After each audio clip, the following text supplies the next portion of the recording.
Ithi i-life graduate Malwandle usuku okwakufanele kube usuku lenjabulo nokuswenka nezibiliboco nokulilizela ekhaya laphenduka usuku lesibhicongo. Kwaba muncu njengoba ngikhuluma nawe Malwandle, ekhaya akekho ukuthanda ukushada. Udadewethu omdala sebemlobolile baqedile kushoda usuku lomshado because nje everyone is just traumatized ngento ebizwa nge-wedding day.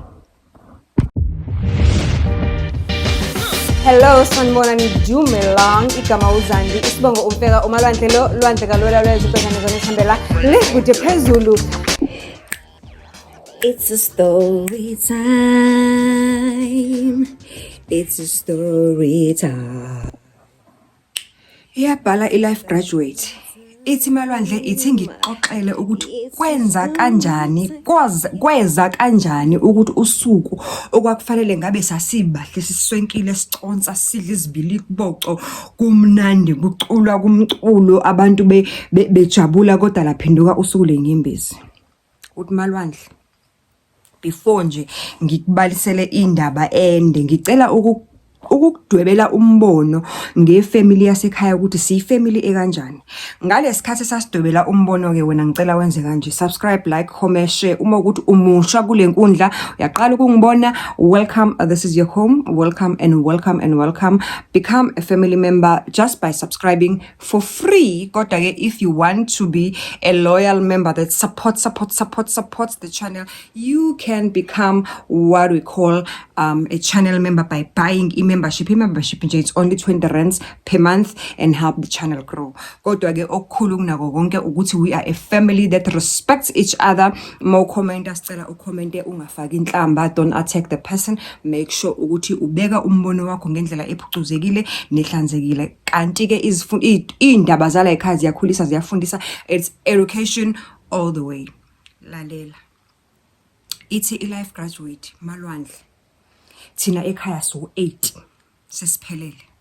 So 8 sesiphelele. Owes9 ohlala ekhaya yingane relative yakababa eyashonelwa uma wayo kusho ukuthi udadewabo wababa washona and then ubaba wase decide ukumthatha lo mntwana ngoba beyedwa kubo, wamthatha abuye wazohlala nathi because ubaba wakhe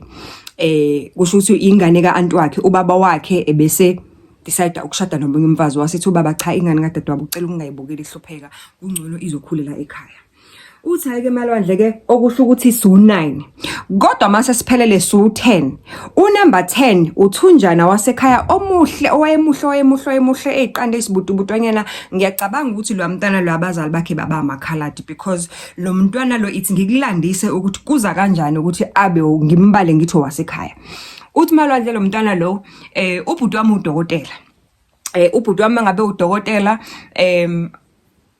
kwahamba at some point in life mangabe esekhula ke ngezifundo zakhe zobudokotela wa decide ukuspecialize ngegynecology. So uma ngabe decide ukuspecialize yazi ke ama gynecologist ke ukuthi ke atetisa enza yonke le nto. Uthi ke at some point ke kwa health uma ngabe uspecialize kukhona leminyaka kufanele uyisave wenze community service and everything. So ngesikhathi wenza lo nyaka community service useva in the deep rural in most of the time makubeka nje izibhedlela ezisemakhaya. Uthi so kwenzeka ke langalimbe ukuthi ubhuti ke atetise lo mama thizeni, uma emtetisa lo mama thizeni uma kusho kuthiwa yinama complications lo mama makafika esibhedlela into yakhe nje yayinama complications to such a point ukuthi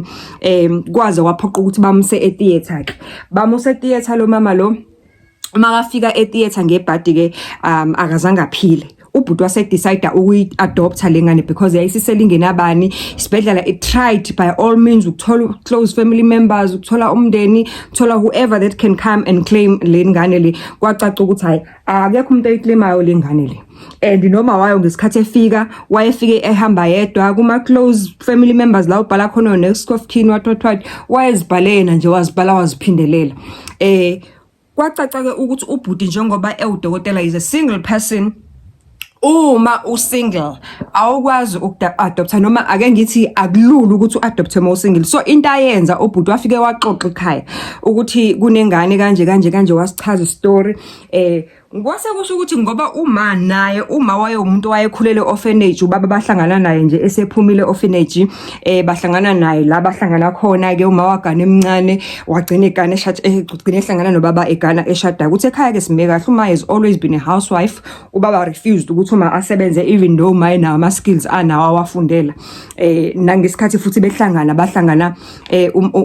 uma esebenza kodwa nje ubaba wanqaba ukuthi umsebeqala umndeni ukuthi asebenze waso uma has always been a housewife. So uma uthi umuntu ophansi ngalendlela umuntu ongakwazi ngisho ukuthetha and unozwela inhliziyo yakhe iyathunukala fast because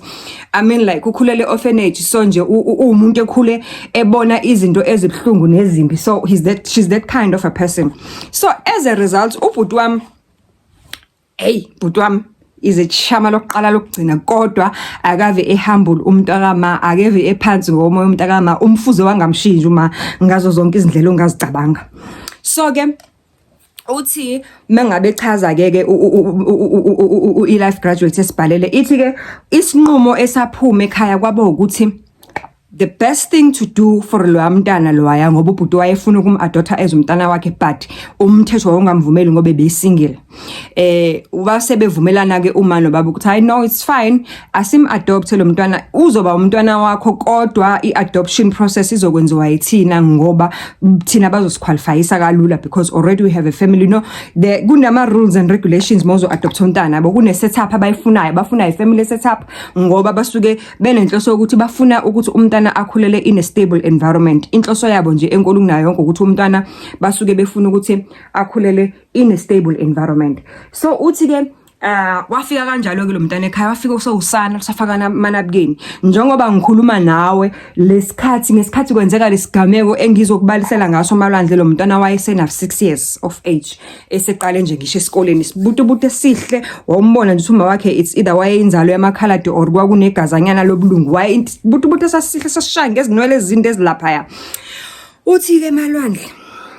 ithi ngikubalisele ukuthi usuku ekhaya ngempela kwakufanele sijabule ngayo laphenduka kanjani usuku lesibhicongo ngendlela esingayiqondi. Malwandle ngikutshelile ukuthi ubhuti wami izichama nesi babeziwela ama social worker eziwela abantu abasebenzele babeziwela uthi ubhuti ile chama wayilento le esimila kancane bomuntu simila ngomoya ophansi kwenziwa yini ake ngibuza kwenziwa yini abantu abacalm abahumble abangakwazi nokukhuluma kaningi babe nebhadi kanje lokuqonywa izinhlanga mesebeqonywa yazi kujwayelekile abantu behlisa abahumble abaphansi nje ngokwemboya uma sebeqonywa bavele basukela amahlanya uthi hayike ubhuti iziningi izintombi kwasho ukuthi uma lento yeintombi eziningi akayithandisisi kahle one day benobaba bamhlalisa phansi bathi lalela mfana uyabona lezi zintombi zakhe ezo55,000 siyakubona excited career yakho ihamba kahle and everything kodwa into esingeke sikuvune sikubuka uyenza ukuthi wena udlale ngezingane zabantu ngelinye ilanga khona lo ngale yalanga khona lo ngale yalanga khona lo waya akawenza isinqumo sibe sinye udecide kubeka yiwani empilweni yakho uma uqhubeka nokuqonywa kodwa uqonge intombazane eyodwa uma udecide uma nje uthi wamqokothisa ke wambekwa mdonsa ngendlebe ukuthi uma udecide ukuthi uqonyiwe la uzozalisa la mina ngikhule kanzima ngikhulele orphanage. Last thing I wanna see is to see ingane yami or umzukulu wami ekhulela ezintabeni emzini yabantu or kuba nezingane ezikhalelayo out there because uma uzoqonywa kaningi kangaka kuzokwenzeka kube khona nabamithayo la bagcine bengakutsheli ngisho ukukutshela ukuthi ingane yakho ngoba wena uqonyelwa safuthi akohlela ingqondo yakho mfana wami uziqoqoshe uzibone ukuthi udecide ukwenza ini ngempilo yakho uthi ayina ngempela ke kwangazi ukuthi leso sifundo ke endlebeni zikabhuti singenile ngoba hayi uma ngempela wayengesiye nomuntu okhuluma kaningi wayithi mengabe esekhulumile uma kubonakala ukuthi ukhuluma lento ngoba isuke eyikhuluma ngoba imhlukumezile ngempela ngoba because ngishilo ngithi uma wakho uchazile ukuthi umuntu o-quiet o-humble style ongakhulumi kaningi so mase kukhuluma lowo muntu ke sekucacela ukuthi hayi ngempela kusho ukuthi suke esecikekile. Okay Uthi hayi ke kube ngazi ukuthi ubhuti ubangcono ke hayi nini ke lehle lelizinga lakhe lokuqonywa ke yimi ke ngangizazi izintombi zakhe ngoba phela siyalamana nomntaka makanje yimi ngangizazi izintombi zakhe yimi ngangikhishwa ngithengelwa izinto ezimnandi bengabe ngimvakashele la ehlala khona bezifikile zifike phela ziyagwaza phela la kusikoni phela ukuthi ayibo sikoni wabanjani fanele uyazi na niyazazi izinto enizenzayo mangabe niqomile akithi niyadiza nina niphatha oshekasi basahulisa niphatha mathira mise ningele ezindlini zabafana seninokha ngeindololwane bheka angithi mkuba yenu so kwakuyiloyo into ke uthi usikoni wayezazi izindaba zika bhuti wakhe ke bezifihla ke manje bezifihlela abani uma wakhe ngoba uma wakhe wayengasathanda ukuthi ubhuti wakhe uqonyana nini and uthi ubhuti wayesekhulile shem wayesedonsela la kuma early 30s impela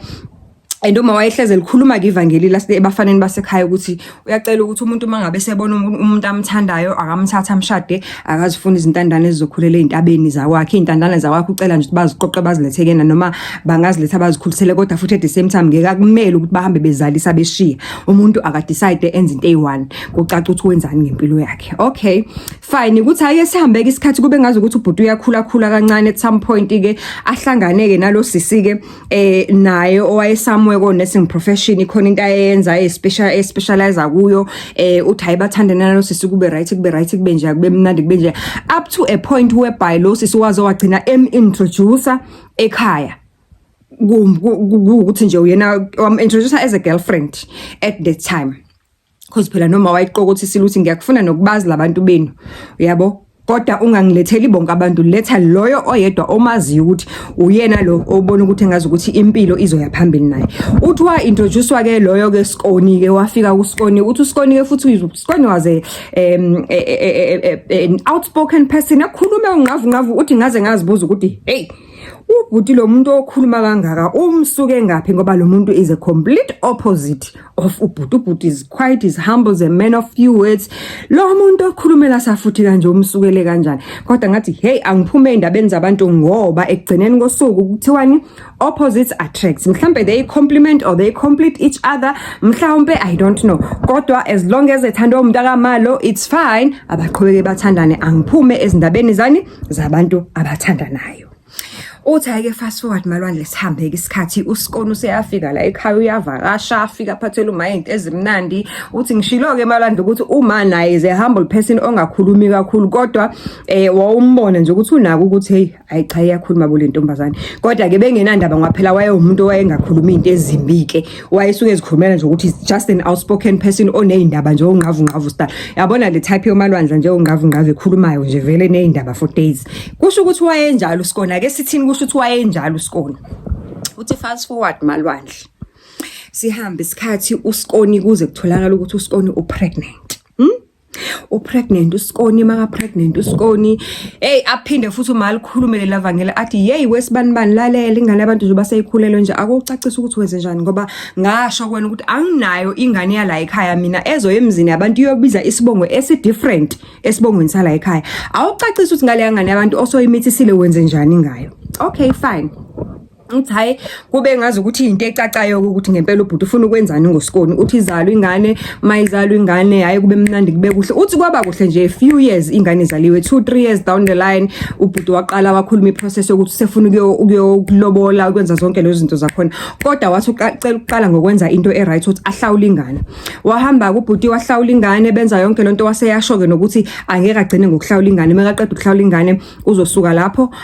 bese beyashada ucela ukuthi bamlungise ilist yezinto ezidingakalayo inkomo and everything so ucela ukuthi kuhlanganiswe lokho ngoba mabebuya next time bazoyebebuyela ukuthini ukuthi sebezolobola uthi malwandla ngazi konakalaphi izinto zababili azingenwa uthi mina ngazi ukuthi konakalaphi kodwa nje kwacaca ukuthi uSikoni usevele washintsha thina simaze uSikoni outspoken nje ozikhulumela onezindaba nice singenandaba nokukhuluma wakhe indaba kodwa nje uthi bumini nje wavele waqala umuntu okuhlaza nje uSikoni nenini uSikoni yavela afika dampa ingane ahambe uthi ngaleso sikhathi ingane ayisahlala kuyena ke uSikoni uthi nini sivele sithi afone uthi yabo umuntu afone sakubhaza uthi sathi uyayipick up ifone uthi mawuthi uyalunguza eminyango uzwe ngemoto eduma imoto iyahamba useshiya ingane egate uthi uma yamcasula lento to a point ukuthi wavele wathi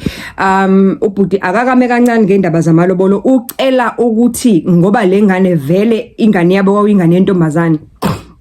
ngoba lengane vele useyihlawulile ucela ukuthi babuyele lapha kuloyamuzi bahamba angithi niyazi ukuthi ingane yentombazane ngokwesiko lesizulu uma ngabe ufuna ukuthi isibongo sayo ibize isibongo sika baba wayo uyahamba uyoyilobola ngokosiko lesintu just like usukulobola umfazi uthi ngicela ukuthi nihambe niyongilobolela leya mzukulu wami lapha kuloyamuzi nimbuyise akubiza isibongo sala ekhaya nimbuyise azohlala ekhaya ngizikhulisele na ngoba lento yenziwe le ntombazane angi-understand uthi Malwandle at some point bake bahlala phansi nayo ubhuti babuza ukuthi kwenzakalani usuqale phansi futhi wona uyaqonya le ngane yabantu yaqhamukisa ihlaza kangaka wathi hayi mana mangimazi ukuthi wenziwa yini lo umeke ezwa nje ukuthi khona umuntu ekuthiwa ngiclose naye emsebenzini uvela afika ihlangise enziwe afuna inamba zalabo bantu abafonela abathuke athi nje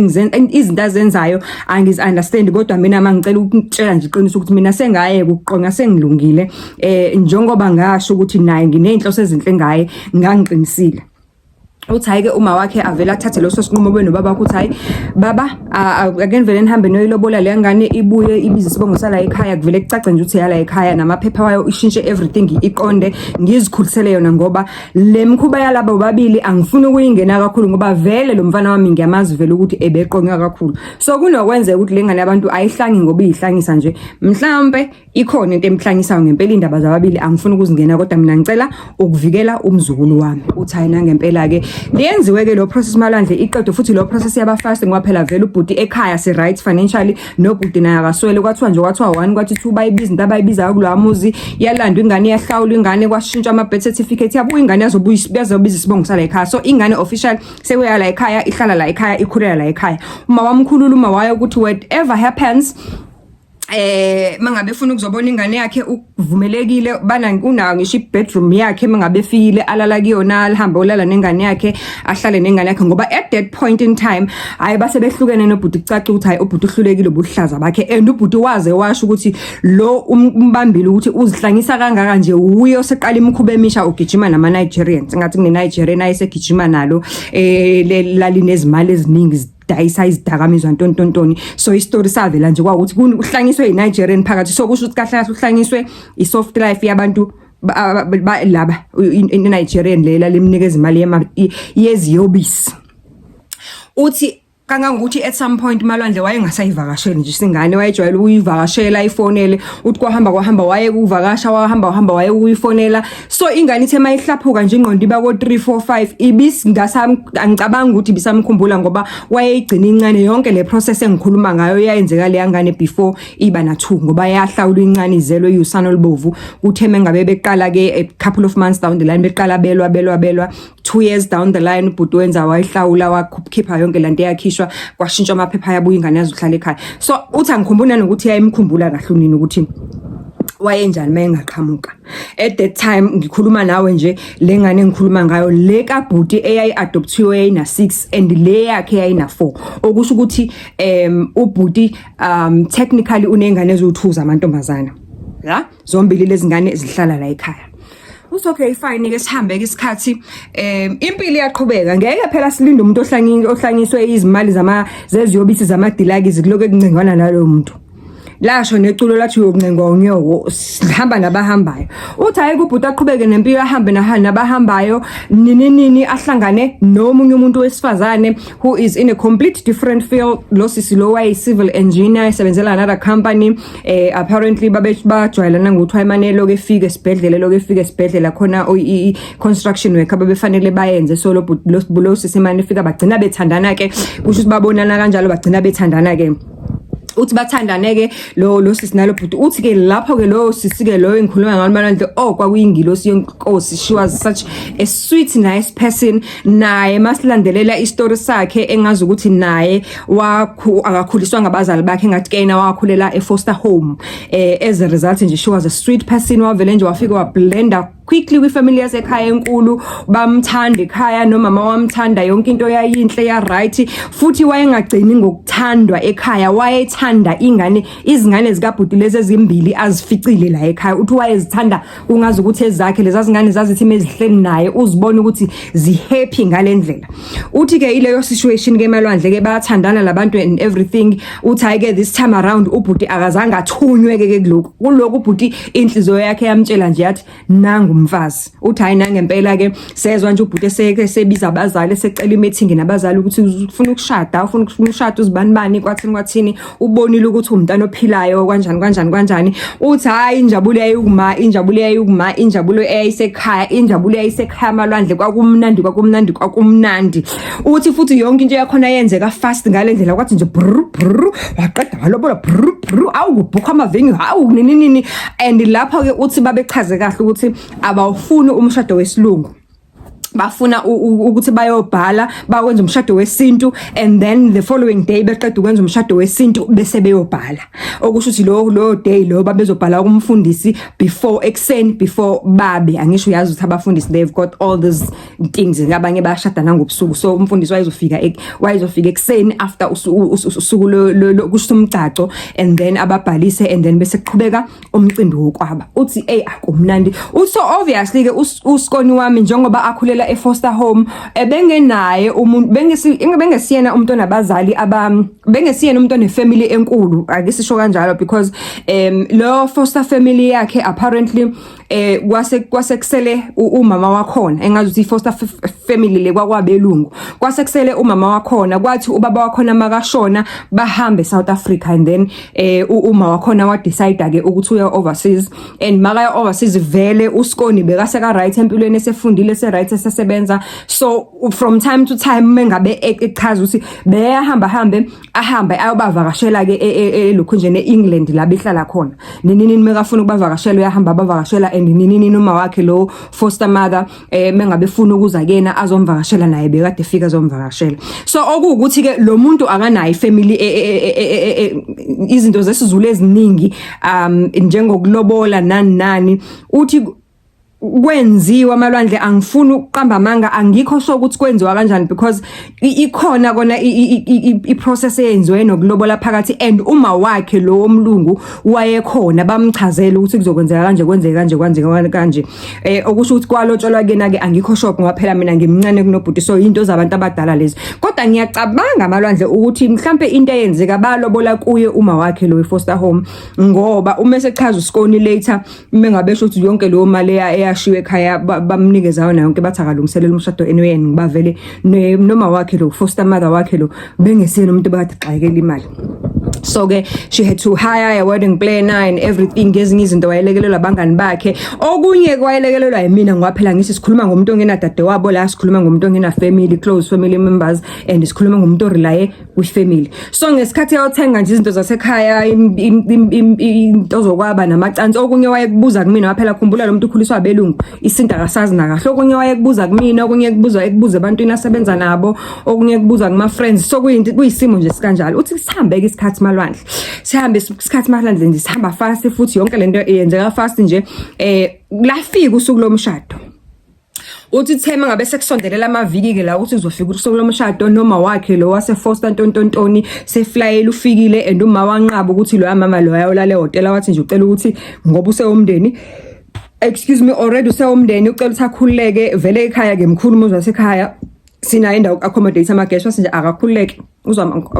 accommodate in one of the rooms uthi uyanqaba wathi cha awukwazi you are a family you are part of the family now ngeke ngikuvumela ukuthi uyohlala ehotela ushadisa umntana wakho yonke into wena it's fine but if you want ukuyomlekelela ngezinto ofuna umlekelela ngazo it's fine kodwa nje as for indawo yokulala khululeke unayo kodwa ke uthi egcineni kosuka wagcina engahlalanga ekhaya wagcina eyohlala nengane yakhe ngoba ingane yakhe phela yinayo indawo yayo ngoba wayemuntu waye well off vele empilweni yabo sikhuluma nge-civil engineer la ene apartment enendawo yayo and everything uthi malwandle sihambe ke isikhathi siyashesha futhi isikhathi yasondela amalanga uthi Texas sondela amalanga uthi ngelinye ilanga ngireceive iphone call from uBhuti athi we dadewethu ngicela ungisize udrive uye lapha kusikoni wakho uke wangifonela ekseni ngebhadi meka ngifonela I was rushing into a surgery room so angikwazanga ukukhuluma kahle naye kodwa ngimzwile ukuthi akazwakali eright. Ngicela uhambe uyomcheck ngoba namanje njengoba ngikufonela nje I'm on call and I also have another emergency surgery ekufanele ngiyiphuthumise ngi attend before I can actually attend to her. Wena ngicela ungenzele lokho njengamanje uthi nangempela ngidrive ngifike kuSikoni. Mangifika kuSikoni nangempela uSikoni uyafiqiza uyakhala. You know what's wrong? Uthi for the first time ngimona lo muntu esifazane upset and she was really upset. Ngithi mina yini kwenzakalani udliwa yini Sikoni? Uthi uyafiqiza uSikoni and uthi for that day I discovered uSikoni number 1 pregnant. Ebengakomxoxeli ngisho ubhuti. Number 2 uSikoni has been receiving ama threatening messages from inamba engaziwa. Ngithi awulethela Sikoni le number siyibona ukuthi siyayazi yini iyavela yini ku Truecaller. Uthi hayi mangabethu uyayiphuntsha le number ku Truecaller ngoba uthi le numbers lokho zingena zi different from lama SMS from different numbers. Mabe ziphanja le number lezi ku Truecaller kuvela uyabona lama sim card lawa requiem kwaqeni kuvela lawa ama sim card lawo. Kuvela lawa ama sim card lawa and nini umuntu wakhona kuthi uyafona kukhuluma umuntu wesilisa meka phone uyamthreatenisha ukuthi lo mshado wakho wenzeka ngifile kwathini yabona uthreatenisha like umuntu okhulumisa womuntu abanga naye indoda and yet akazi ukuthi ubanga nobani indoda and akaze abe aware ukuthi khona umuntu abanga naye kanti ehleli nje ecabanga ukuthi yena indoda yakhe yakiye kuganga. Uthi hayike nangempela ke kwacaca ukuthi ngaleyo langa lelo kufanele ngilale khona. Ubhuti wafika ke ebusuku ke ese off duty wafika ke bakhuluma baxoxa ke turns out seku later ke manje way after the wedding or after the incident se find out ukuthi uma wengane lo yaya wokuqala lo walahle wayifika lahlela ingane egate nabaleke useyazisola uma wengane lo muntu wakhe wase Nigeria ayethe chithiphithi ngaye bathandana egcineni wagcina ngokumskema izizumbulu zezimali meka qeda lo muntu wabaleka wamshiya nalowo nkihlinkihli yeloan wayemthembisa ukumakhela hey it's a story for another day leyo. Njengamanje asikho kuloso story kodwa uma wengane lo osebhizi seka threatenisha uSikoni manje useyazisola ngoba undinga sithebeni akasena mali indoda yase Nigeria imskemile kwayale usexakekile and now uzwile ukuthi ubhuti useyashada usekhumbula la kwakuthofozela ngakhona. Siyakhumbula ukuthi kambe na wake waba nendoda uthreatenisha ingane yabantu ke manje le ezoshada nobhuti. Uthi ke asiphume lapho Malwandle ngoba asikho lapho. Uthi Malwandle that particular day ngilale naye uSikoni and this is just a couple of weeks now before the wedding and ngakusasa besine appointment noSikoni ukuthi siyobheka la Karisha khona imvunulo. Uthi ngithi ke mina kuSikoni ngoba Sikoni awukho right ngicela singayi kozibheka namhlanje izimvunulo wena awu relax ubhuti uzokutholela something that is going to calm you akuhlala endlini ube right sort yourself out and lento le yalomuntu okuthreatenishayo ngicela ukuthi ungazikhathazi ngayo ayikho leyo nto leyo ubhuti akasagangile noma ngeke ngimkhulumele kodwa noma ngabe kungathi ugangile kugcineni kosuku ukhethe wena ngicela ukuthi wena focus kubhuti ufocus nakulengane eseyisesiswini ke manje kuwena ebesingazi nanokwazi ngawo even ngisho uma ukwazi uSikoni pregnant ngoba nami ngathola ngalolo langa ubhuti ngazi ukuthi ebekade azi kodwa ubhuti bekade plan ukuthi uzosixoxela after the wedding kusho sebefuna ukuba surprise ubhuti wakhe. Okay fine. Uthi ke ayike sihambe ke isikhathi ke Malwandle ke nezinsuku zihamba fast ke manje usuku lomshado liyasondela. Uthi ayike kuhirishwe ke izimoto ke makotasha ukuthi ufuna motoni nobhuti ke bakwenziwe yonke into emnishinisho yenziwayo yangalolo langa ke. Uthi akayekile lo ofonayo no send ama SMS ukuthreatenisha kodwa sesimhlale phansi naye uSikoni samtshela ukuthi sicela ngafocus lo into ebalekile ukuthi fanele afocus on herself, on her wedding, on her man and on her ngane yakhe leseswini. Uthi ayina ngempela kube ngazi ukuthi uba right mesemnikeza lo assurance nobhuti la is here is giving her support uyamthanda and everything. Uthi hayi siqhubeka izinsuku Malwandle zihambe izinsuku lufika usuku ngaliyo lomshado. Uthi ababahle abantu bavunulile bayaconsa uSikoni ngapha nabangani bakhe naye ba ready nomama wakhe waphesha omlungu bavunulile ababahle. Uthi nje usuku olalimangaze ekhaya kuvungazela umoya wenjabulo all the way. Uthi lifika usuku Malwandle uma lifika usuku Malwandle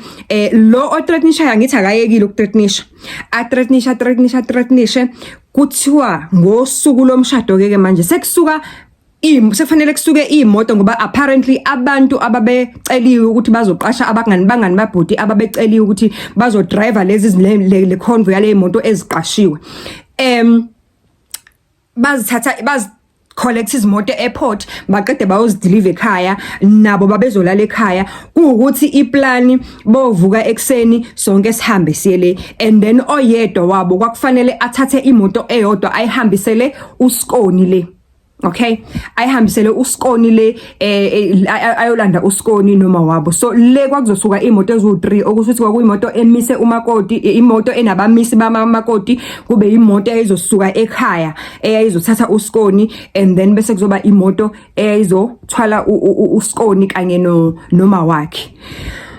Uthmelandla ngazi ukuthi kwenzakalani kodwa engikukhumbulayo ukuthi le moto kwakufanele isuke ekhaya ihambe yolanda uSkoni ngoba kuthiwa wayecele lolo hlobo lalolo moto yagcina ingahambanga nami angazi ukuthi kanjani kodwa kuthiwa uma kaSkoni lo mlungu wamhirishela a very very expensive car. I don't know what car it was but wamhirishela nje some moto thizeni special njani so wasekuthiwa le moto eyizosuka ekhaya ayingabe sahamba kodwa egcineni ngosuku leyo moto leyo yagcina ihamba bani yagcina ihamba ubhuti nezingane zakhe ezu2 vele nezingane zakhe zazizoba amaflower girl mase kuyi white wedding so nazo zaziswenkile izinhle phela kushado babwazo uthi ayike nangempela kwenzekeke lokho kwenzakalayo ke kuhanjiwe ke uthi Malwandle angazi ukuthi ngempela what went wrong because umuntu owayezo driver le moto kwakufanele ilande uSkoni ile was the very same person owa driver imoto le eseyithwele ubhuti nezingane zakhe ezimbili. Uthi Malwandle angazi ukuthi isitha sasikephi ngempela kodwa ngiyasola lo yabhuti lo waya ikhona into ayephezukwayo noma ikhona into ayithunyiwe uNkulunkulu azangixolele uma kuukuthi ngiyamdlinzela.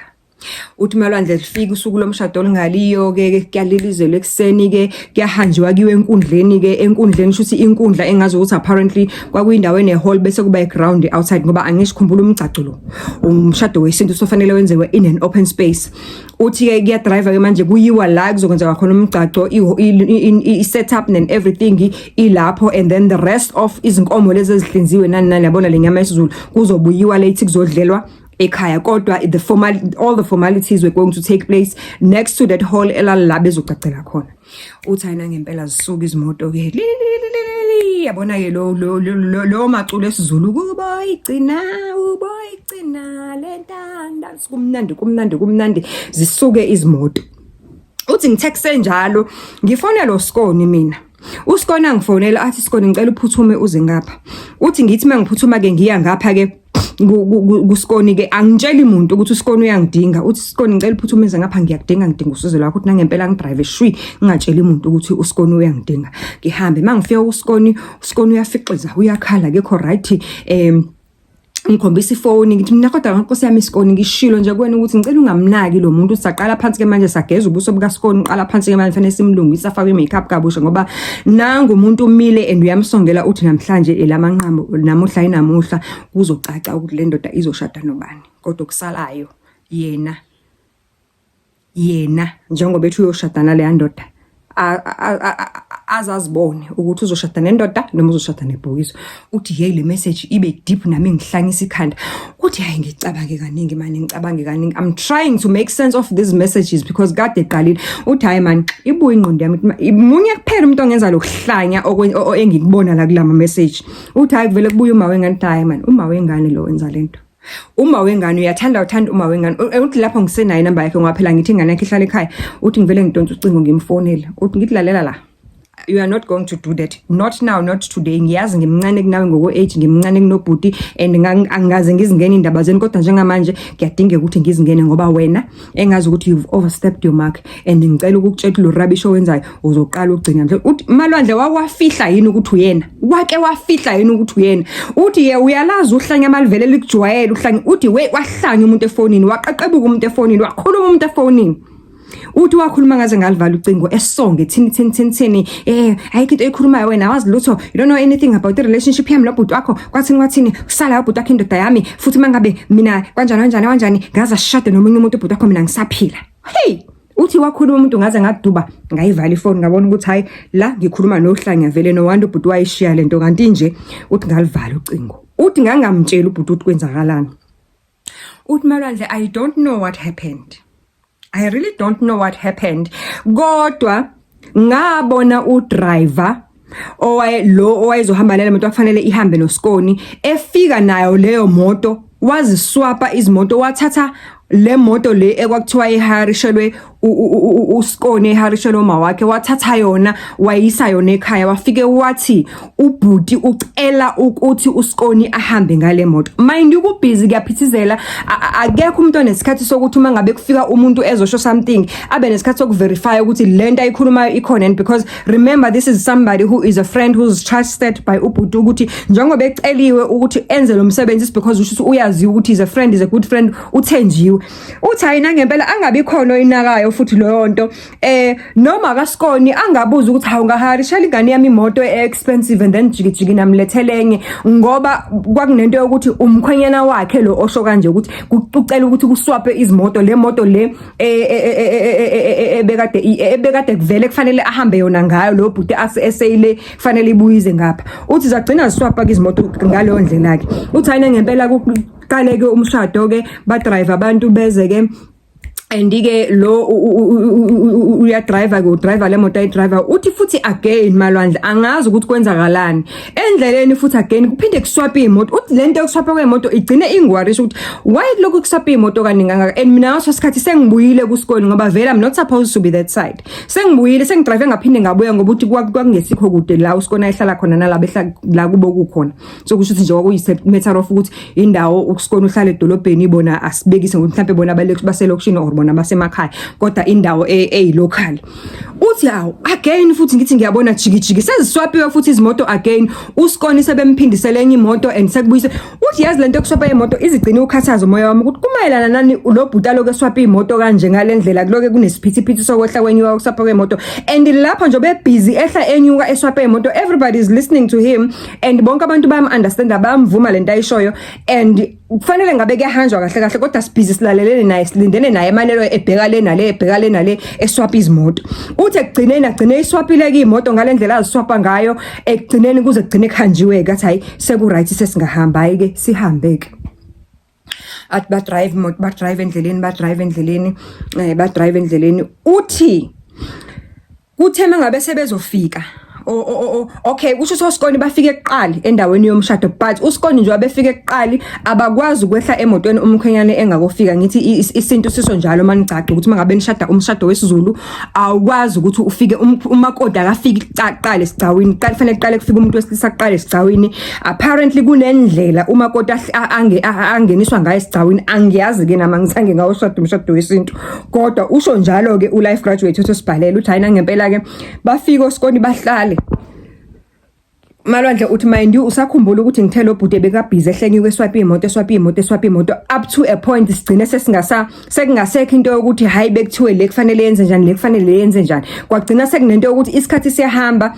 kufanele khanjiwe nje kuyiwe sigcawini straight away because isikhathi sihamba umshado bekufanele ngabuqale ngabo 11 kuyoshaya 1 manje umshado ngokuqala imoto azigokusuku umuntu ubhizi wehlaweni uswapana nezimoto and nalabo abanye driver bezwa ngaye phela manje ngoba phela vele izimoto aziziningi kangako ngoba phela umshado wesintu lo akokobi lo mshado lo nama convoy nala ekhaya zikhona izimoto so yabo so abanye basebenzisa izimoto lezi vele zala ekhaya uthi ayikayenza intando yakho ubhuti abantu aswapa imoto kugcina yena ekugcineni umshado uze uqala uthi Malwandle ngathi mangibuka isikhathi seko 20 to 1 umshado wokuqala abantu sikokusuka ekhaya ugcina sengithethe ngathi lalelani la noma swapping of the cars kusho mina ke manje imina usisikamkhwenyane noma swapping of the cars sicela abantu bahambe uSikoni kade efikile kwivenue kulindwe thina manje uthi ayina ngempela ke isuka imoto and uSikoni ngiyacommunicate naye la via WhatsApp and uSikoni umane ngiyambona ukuthi ngiyamuzwa meka communicate uthi akekho right and uyasho uthi Sikoni ngishawa uvalo ngishawa nje olunye uvalo engali understand uthi awuna Sikoni ngiyacela Nkosi yami ngicela uhlise uthi ngibusy I'm trying to calm uSikoni down on the other side I'm also trying to be in control of the situation ngaphela isikhathi esihambile kuyoshaya one uSikoni worried kade efikile kwivenue abantu abaqhamuki lo bhuti omngani kaBhuti uma nebhizi ehlenyuke swapana nemoto singam understand ukuthi wenza ngishingi yani emayelana nale mishimisha yenzayo uthi zisuke izimoto wemalwandle zihambe and le moto le ehamba uBhuti ayidriver yilo waBhuti ade busy swap imoto sayidriver womunye umuntu uthi hayi zihambe izimoto zihambe imoto uthi malwandle ngicela ungibuze ukuthi imoto yaBhuti yake yafika yini kwivenue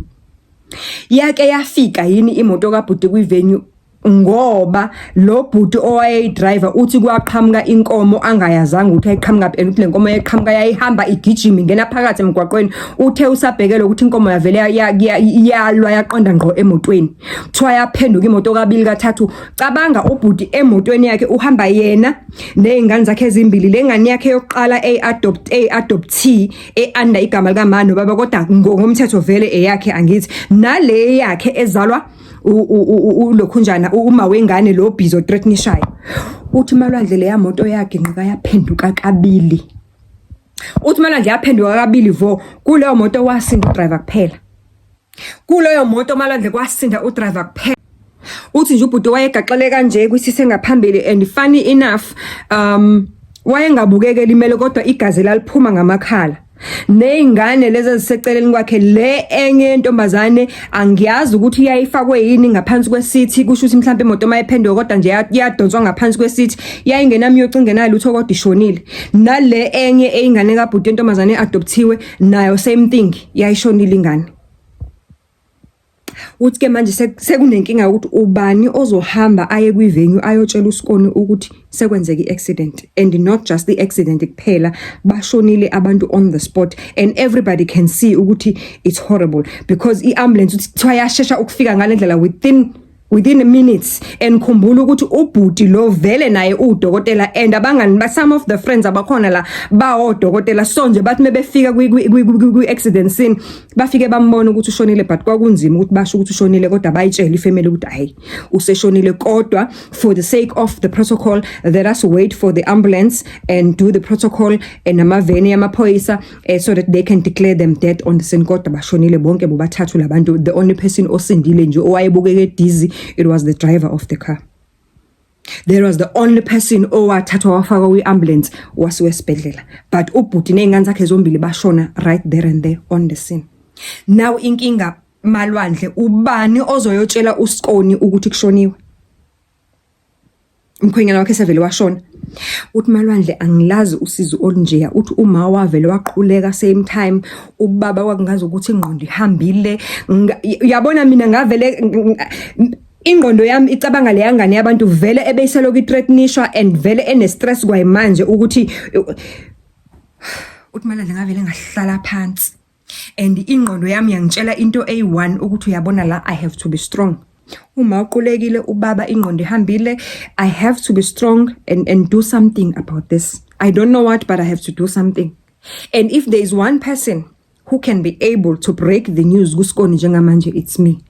uthi malwandle angitshelanga umuntu ngavele ngangena emotweni same time angizange ngifike ngikhuluma izinto eziningi ngavele ngafike ngadonsa uSikoni emotweni ngamfaka le moto engihamba ngayo ngadonsa uma kaSikoni emotweni ngamfaka le moto engihamba ngayo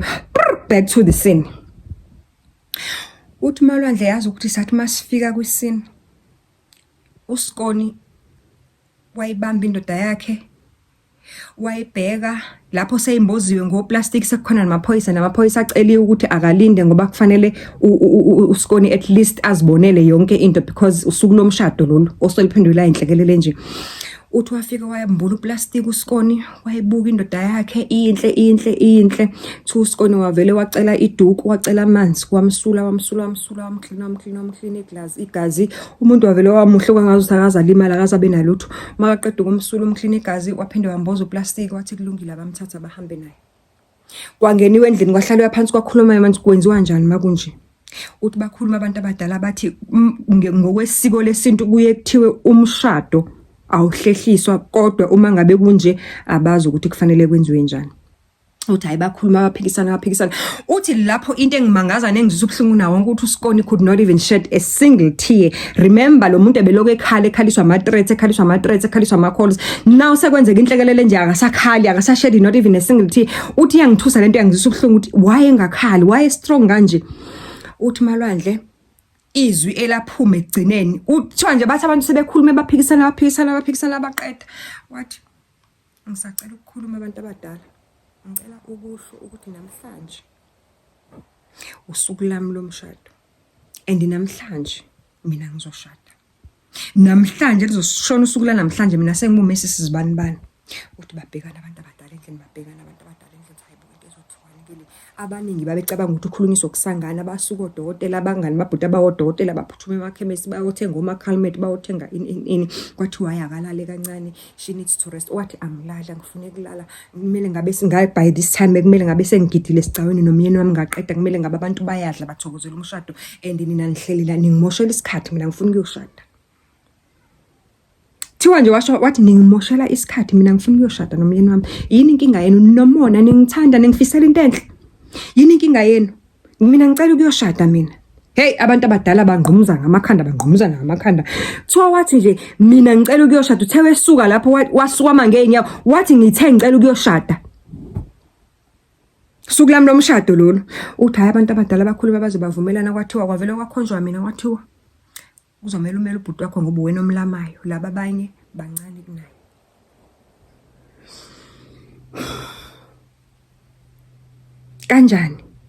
Kanjani manje?